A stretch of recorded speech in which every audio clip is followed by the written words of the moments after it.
আপন, এটাই আমার ভারতবর্ষ, এটাই আমার গর্ব, এটা আমার ভারতবর্ষ। আজকে সেই ভিডিও যে সুপ্রিম কোর্টে যাবার সুযোগটা করে দিল, এর জন্য দায়ী সম্পূর্ণ ওই এসপি, ওসি, এসডিপিও এবং সিআই এই সুযোগটা। কিন্তু আমার মনে হয় কানুন सबके लिए बराबर, जो कानून के लिए खिलवाड़ करेगा उसको साजा जरूर मिलना चाहिए। আপনারা দেখছেন আদর্শ তিতুমির পত্রিকার সঙ্গে রয়েছি আমি ধৃতরাষ্ট্র।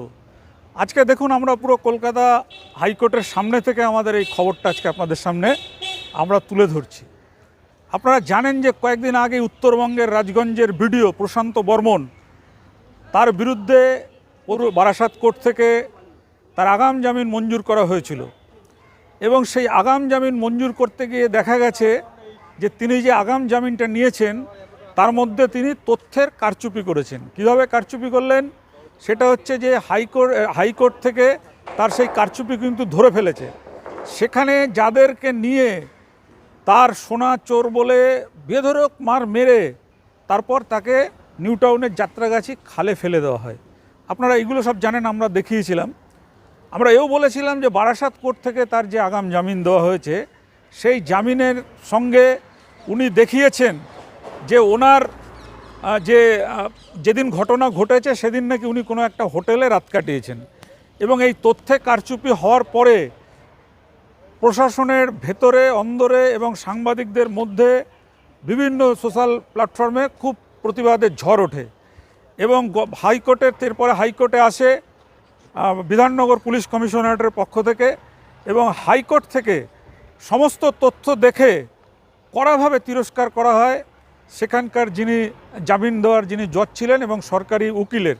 কারণ হচ্ছে যে সরকারি উকিল যে পুলিশরা যে তদন্ত করে যে রিপোর্ট দেয় সেই রিপোর্টের ওপরেই কিন্তু তারা জামিন হবে কি না হবে সেটা নির্দিষ্ট করে। কিন্তু এখানে হাইকোর্টের এসছিলেন তীর্থঙ্কর ঘোষ, তার জামিন ক্যান্সেল করে তাকে কিন্তু 72 ঘন্টার মধ্যে আত্মসমর্পণ করতে বলেছিল।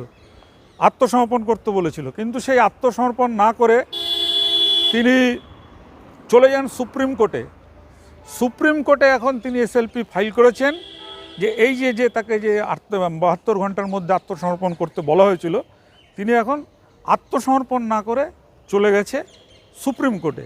এখানেই আমাদের প্রশ্ন যে এই রকম একটা মারাত্মক খুনের সঙ্গে যদি কোনো সাধারণ মানুষ যুক্ত থাকতো তাহলে কি বারাসাত আদালত থেকে এইভাবে অ্যান্টিসিপেটরি আগাম জামিন তিনি নিতে পারতেন?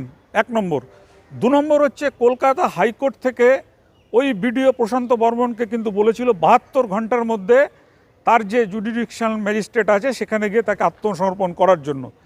কিন্তু তিনি সেখানে আত্মসমর্পণ না করে তিনি চলে গেলেন সোজা সুপ্রিম কোর্টে এসএলপি ফাইল করেছেন। আমাদের এখানেও আর একটা প্রশ্ন রয়েছে যে লোকটা সরাসরি একটা খুনের সঙ্গে জড়িত, যে লোকটা সরাসরি যাকে দেখা যাচ্ছে সিসিটিভির ফুটেজে, এই প্রশান্ত বর্মন এবং তার যে দলবল 4 জনকে ইতিমধ্যে গ্রেপ্তার করে জেলে রাখা হয়েছে। কোন জাদু বলে এই প্রশান্ত বর্মন তিনি বিডিও, তিনি কিভাবে জামিনটা পেলেন? এটা নিয়ে কিন্তু প্রশ্ন উঠেছে। হাইকোর্টের নির্দেশকে অমান্য করে হাইকোর্ট বলেছিল 72 ঘন্টার মধ্যে তাকে আত্মসমর্পণ করার জন্য, কিন্তু তিনি সেই আত্মসমর্পণ না করে আবার সুপ্রিম কোর্টে চলে গিয়েছেন, এসএলপি ফাইল করেছেন তার জামিনের জন্য। যে যাদের পয়সা আছে, যারা বিডিও, এসডিও বা ডিএম বা পুলিশের উচ্চ পদে আছে, তাদের জন্যই কি বিচার ব্যবস্থা? মানুষ কিন্তু এখনও বিশ্বাস করে যে গরিব মানুষের বিচার পাওয়ার একমাত্র মন্দির হচ্ছে কলকাতা হাইকোর্ট। সেই হাইকোর্ট থেকে কিন্তু নির্দিষ্টভাবে তাকে 72 ঘন্টার মধ্যে তাকে বলেছিল আত্মসমর্পণ করতে, কিন্তু তিনি আত্মসমর্পণ করেননি। হাইকোর্টে, সুপ্রিম কোর্টে তিনি মামলা ফাইল করেছেন। আগামী 2 তারিখ 2রা জানুয়ারি সুপ্রিম কোর্টের সেই মামলা উঠতে চলেছে। আমরা নজর রাখছি যে এই ভিডিও যাতে কোনোভাবেই এই একটা গরিব স্বর্ণ ব্যবসায়ীকে যেভাবে পিটিয়ে মেরেছেন সেই কেস থেকে যাতে কোনোরকমভাবে বাঁচতে না পারে, সেজন্যই কিন্তু আমরা বারবার করে খবর তুলে ধরছি আপনাদের সামনে। আপনারা দেখছেন যে এতটা প্রভাবশালী ভিডিও, সেই ভিডিও কিন্তু তার হয়ে আপনারা দেখেছেন যে তাকে বলা হচ্ছে যে তিনি জাতিগতভাবে তা নিজেই বলছেন যে আমি এই জাতির লোক, আমাকে এইভাবে অপদস্থ করা হচ্ছে, আমাকে হেনস্থা করা হচ্ছে। কিসের অপদস্থ, কিসের হেনস্থা? আপনি সরাসরি একটা খুনের সঙ্গে জড়িত রয়েছেন। যে খুনের সঙ্গে জড়িত রয়েছেন আপনার এতদিন জেল যাত্রা, জেলে যাওয়া উচিত ছিল। কিন্তু আপনি ক্ষমতা বলে, ক্ষমতার অপব্যবহার করে, ভিডিও বলে আপনাকে পুলিশ ধরেনি, ভিডিও বলে আপনি জাল কাগজ দিয়ে বারাসাত আদালত থেকে জামিন নিয়েছেন। সেখানে সরকারি উকিল যে ছিল সেও কিন্তু কোনো রকম তথ্য তুলে ধরেনি জজ সাহেবের কাছে। সমস্ত বিষয়টা নিয়ে একটা লড়াই চলছে সৎ এবং অসতের। সেই সৎ এবং অসতের লড়াইতে আমরা সত্যের পক্ষে আছি, ন্যায়ের পক্ষে আছি। ন্যায়ের পক্ষে আছি মানেই এই ভিডিওকে জেলে যেতেই হবে। এই হচ্ছে আমাদের আজকের যে খোঁজ খবর, সেই খোঁজ খবর আমরা তুলে ধরলাম। ক্যামেরায় সুরেন্দ্র কুমার সিং, আমি ধৃতরাষ্ট্র, আপনারা দেখছেন। আপনারা যদি মনে করেন যে এই যে ঘটনাটা ঘটেছে এটা অন্যায়, আপনারা যদি মনে করেন যে এই যে একটা গরিব লোককে পিটিয়ে মেরে যাত্রাগাছি খালে ফেলে দেওয়া হয়েছে সেটা অন্যায়, যদি মনে করেন তাহলে অবশ্যই আমাদের খবরকে লাইক করবেন, আরও বেশি বেশি করে শেয়ার করবেন, যাতে কোনোভাবে এই ভিডিও প্রশান্ত বর্মন, যার বিরুদ্ধে নানান অভিযোগ, সেই প্রশান্ত বর্মনের যেন জেল যাত্রা অনিবার্য হয়ে ওঠে। এটাই আমাদের পক্ষ থেকে আমরা দাবি করছি। কারণ আমরা নিজেরাও যে গরিব মানুষটাকে পিটিয়ে মেরেছে তার মতন আমরা নিজেরাও কিন্তু সেই গরিব মানুষের পক্ষেই রয়েছি। এটুকু বলেই আমরা শেষ করছি। এই আপনার যে গরিব মানুষরা বিভিন্ন ক্ষেত্রে দেখা যাচ্ছে আদালতে এসেও বিচার পাচ্ছে না। যেমন আপনাকে এই মুহূর্তে যে বিষয়টা নিয়ে আপনার কাছে জানতে চাইব, আপনি যেহেতু একটা পোরখাওয়া এবং বর্ষিয়ান বরিষ্ঠ আইনজীবী, সেটা হচ্ছে যে রাজগঞ্জ উত্তরবঙ্গের সেখানকার যে ভিডিও ছিলেন প্রশান্ত বর্মন, তার বাড়িতে সোনা চুরি হয়ে যায় এবং তিনি ওই রাজগঞ্জ থেকে সরকারি গাড়ি নিয়ে এসে নিউ টাউনে এসে তারপর ওইখানে এক স্বর্ণকারকে ধরে দলবল নিয়ে, তার মধ্যে ওর গাড়ির ড্রাইভার ছিল, একজন স্থানীয় তৃণমূল নেতা ছিল, তাদের সব পুলিশ গ্রেপ্তার করে।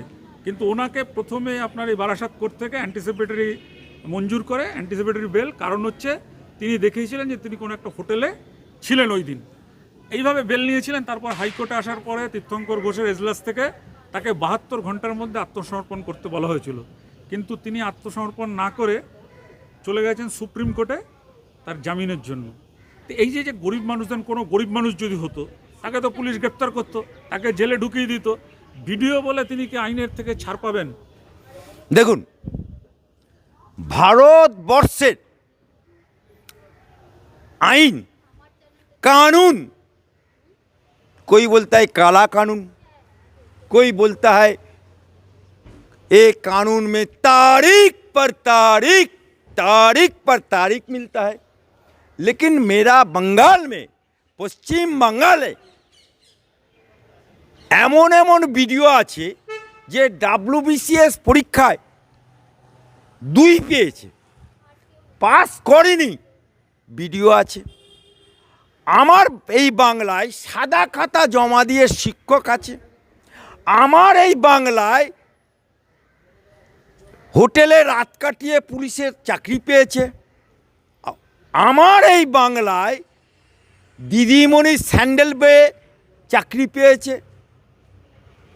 আজকে যে বর্মন, যে নাম বলছেন প্রশান্ত কুমার বর্মন, আইনের চোখে he is a notorious criminal, notorious criminal. তিনি একটা ভিডিও ব্লক ডেভেলপমেন্ট অফিসার, একটা সমগ্র ব্লকের তিনি দণ্ডমুক্ত কর্তা, হেড। সেই এলাকার জমি জায়গা থেকে আরম্ভ করে, স্কুল থেকে আরম্ভ করে, থানা থেকে আরম্ভ করে সবটাই তার আন্ডারে, জনগণ পর্যন্ত।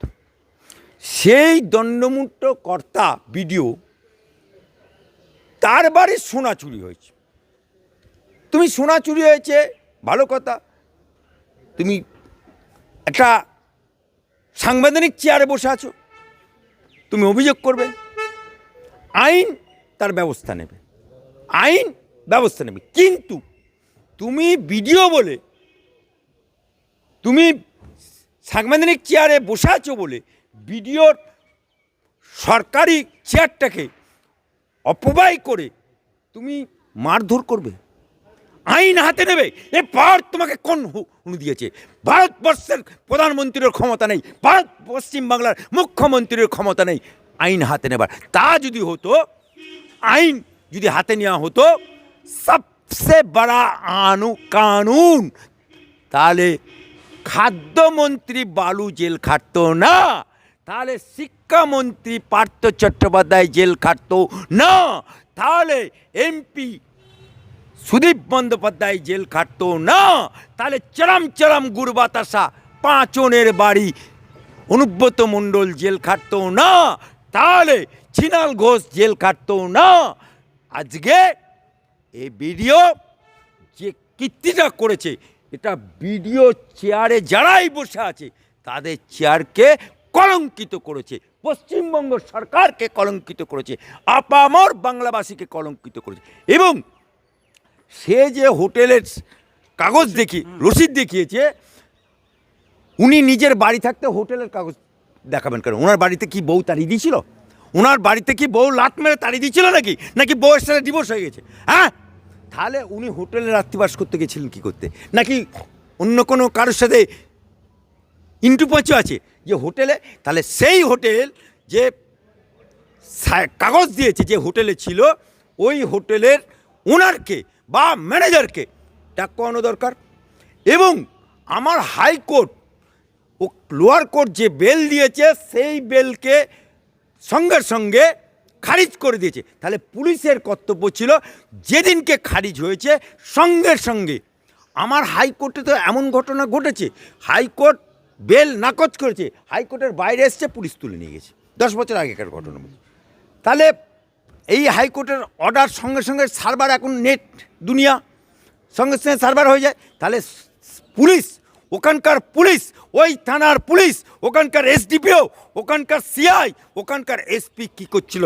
কাঁচকলা সহ্য নাকি ভিডিও বলে ছাড় দিচ্ছে? আর গরিব মানুষ হলে কলার ধরে তুলে নিয়ে আসবে, একটা কাঁচকলা চুরি করলে তাকে তুলে নিয়ে আসবে, আজকে একটু দোষ করলে তুলে নিয়ে আসবে, কার নেতার মেয়েকে চোখ মেরেছে বলে তুলে নিয়ে আসবে, দিয়ে পাঁচনের বাড়ি দেবে। হ্যাঁ, আর ভিডিও এত বড় অপরাধ করলো, তার বেলায় ছাড়?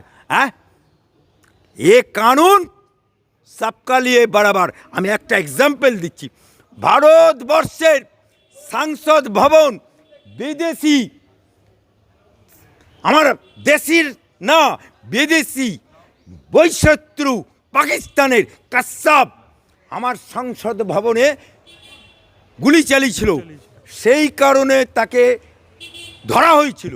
এবং তারও বিচার করার জন্য আমার সুপ্রিম কোর্ট রাত 12টায় সুপ্রিম কোর্ট খুলে তার হয়ে উকিল রেখে সওয়াল জবাব করে তার ফাঁসির অর্ডার হয়েছিল। দিস ইজ দ্য কানুন।